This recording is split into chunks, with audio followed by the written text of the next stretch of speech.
Hello, I'm Mike McCulloch.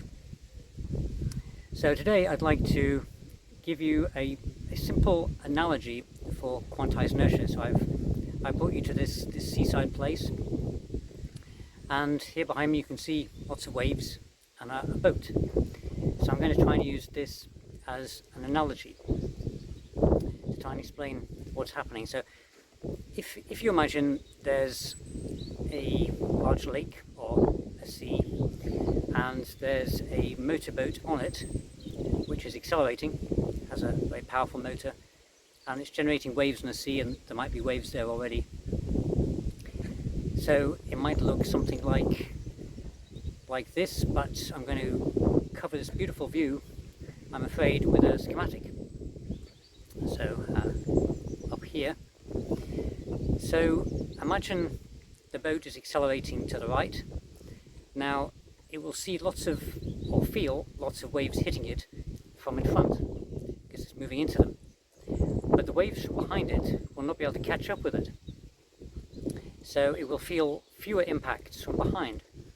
So this means there will be a net push back against its motion. It'll feel a kind of friction because of the waves hitting it, and this is very much like inertia, and this is very much like the model I've used for quantized inertia.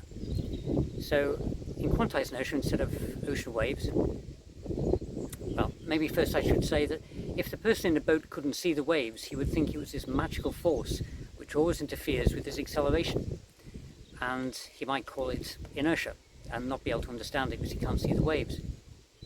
But if you can see the waves, and I'm going to argue for unreal waves, then you can understand the cause of it, and you can start to modify things as well, which gives you a certain power. So back to quantized inertia. In quantized inertia, instead of ocean waves, you've got quantum waves, and again you have an object moving, accelerating in a particular direction. So here is shown to the right again. The object can see lots of waves, unreal waves, virtual particles in front of it, but behind a horizon appears, because beyond this horizon information can never get to it, so it can't know what's behind it. And the new part of quantized inertia is the idea that this horizon damps the quantum waves behind it. And this is a bit like with the boat, the waves can't catch up with the ship, so it looks as though there are a few of them behind. So in quantized inertia as well, there are more waves in front of the object than behind, so you get a pushback. And I've managed to show in this paper in 2013 that this looks just like inertial mass.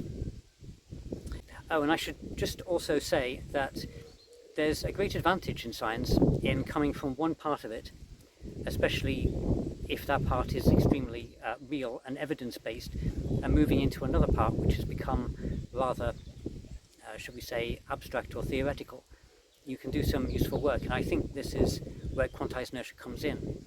It was inspired by the physics of waves, which is very evidence-based and very down-to-earth, if you like, and I'm applying it to subjects that I think had become rather too abstract, astrophysics and theoretical physics.